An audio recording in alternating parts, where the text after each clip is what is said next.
Hello বন্ধুরা, আমি প্রণয় চলে এসেছি তোমাদের সামনে আবার একটা নতুন দিনের নতুন ভিডিও নিয়ে। তো আমি এখন তারাপীঠ ট্যুর করছি, তোমরা সবাই জানো। তো আজকে কিন্তু বেরিয়ে পড়েছি তারাপীঠ এক্সপ্লোর করতে।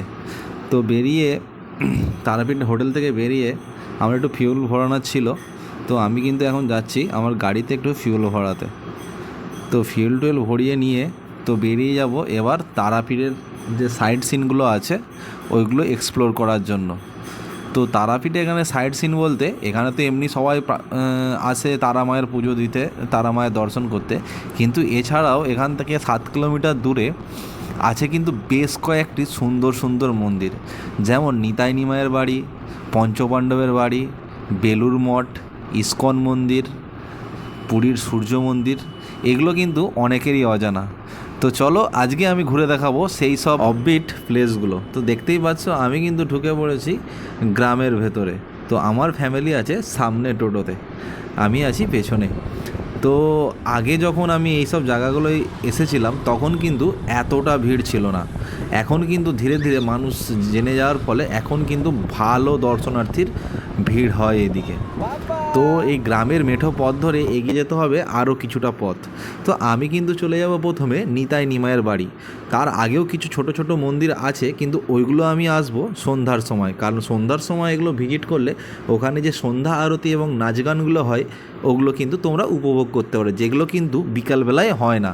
তো আমি চলে যাব সোজা এখান থেকে 1-1.5 কিলোমিটার দূরে নিতাই নিমায়ের বাড়ি।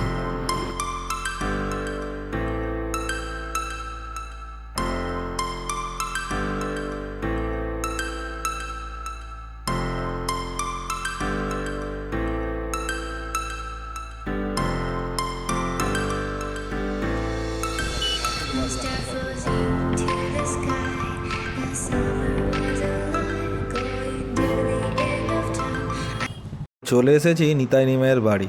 তো আমরা গাড়িটা এখানে পার্ক করে দেবো, আর তোমরা দেখতে পাচ্ছ সামনে কিন্তু পার্কিংয়ের জন্যে প্রচুর জায়গা আছে। তো কেউ যদি বাইক বা 4 চাকা নিয়ে আসো পার্কিংয়ের কোনো সমস্যাই হবে না। এটা হলো নিতাই নিমায়ের বাড়ি। আগে কিন্তু যখন এসেছিলাম এটার অবস্থা একটু খারাপ ছিল, কিন্তু এখন দেখছি ভালো ডেভেলপমেন্ট হয়েছে।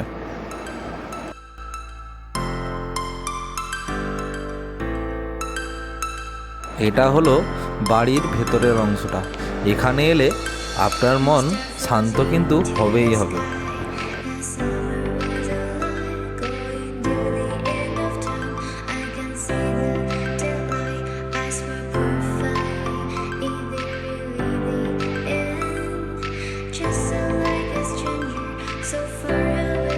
অষ্টাঙ্গের প্রণাম করছে।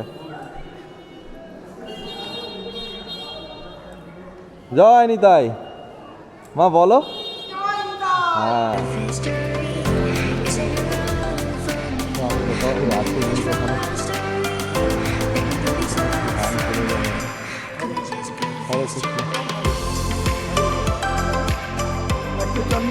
হ্যাঁ অবশ্যই সবাইকে দিন একটু করে। মা চন্দ্রামি দিলাম। হ্যাঁ মা এদিকে আসো, এদিকে আসো।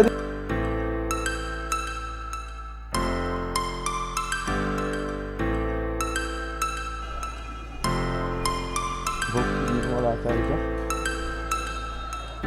মহারাজ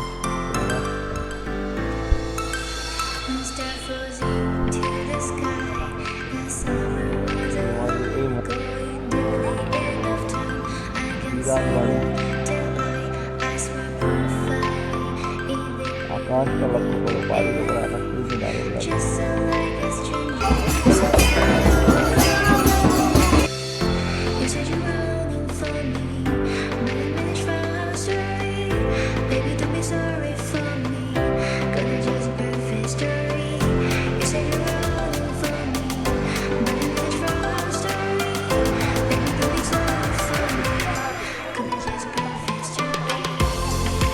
ফটাফট ফটাফট।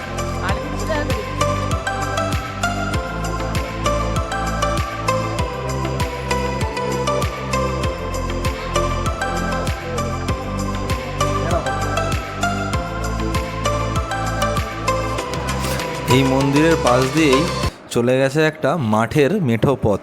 তো এই রাস্তা দিয়েই চলে যাব কিন্তু আমরা পঞ্চপাণ্ডবের বাড়ি। এখানকার লোকেরা বলে পঞ্চপাণ্ডবরা যখন স্বর্গযাত্রা করেছিল এখানে এক রাত কাটিয়েছিল। তো সেই থেকেই এখানে গড়ে উঠেছে একটা পঞ্চপাণ্ডবের মন্দির।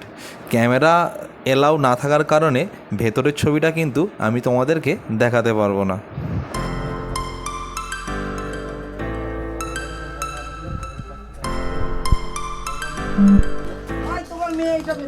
তো আজকে মনে হচ্ছে আমার মা হচ্ছে আমার পকেট খালি করে বলে না আমি পয়সা দেবো তোকে আমি পয়সা তোকে টাকা দিয়ে দিই হ্যাঁ ওরে বাবা কই আগে তো বলনি। তুমি আমার বীরভূম বেড়াতে এসে বাউল না হলে হয়, তাই শিল্পী না পেয়ে আমার মেয়ে নিজেই ধরলো বাউল গান।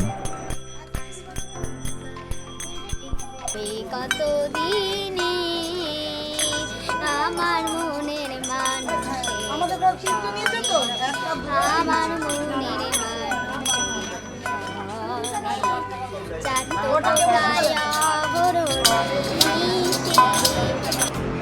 তো বাউল গান শুনে আবার বেরিয়ে পড়লাম বাইক নিয়ে।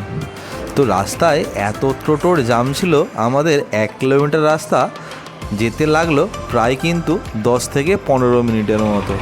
তো বাধা বিপত্তি কাটিয়ে চলে এলাম পরের গন্তব্যস্থল আমাদের ইস্কন মন্দিরে।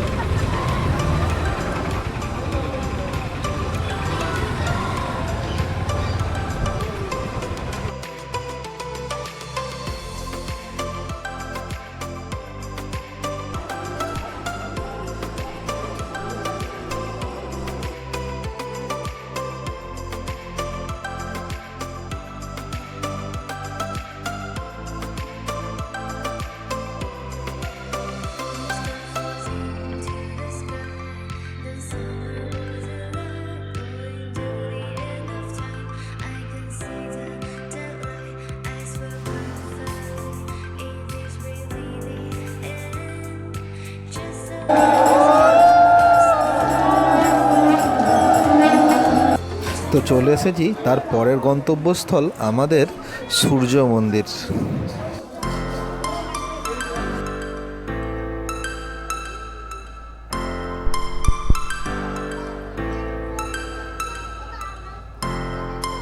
আমি কিন্তু এখানে যতবারই আসি দুস্থ মানুষের সেবার জন্য আমার সামর্থ্য অনুযায়ী আমি দান করে যাই। তো তোমরা যদি এখানে আসো তো অবশ্যই তোমরা কিন্তু একটু দান করতেই পারো।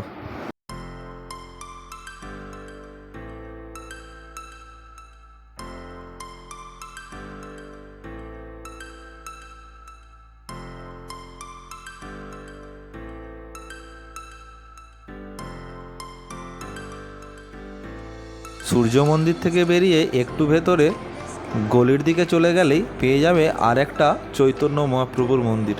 তো আমরা সবাই বন্ধুরা মিলে চলে গিয়েছিলাম এখানে মধুর নাম সংকীর্তনের জোয়ারে গা ভাসাতে।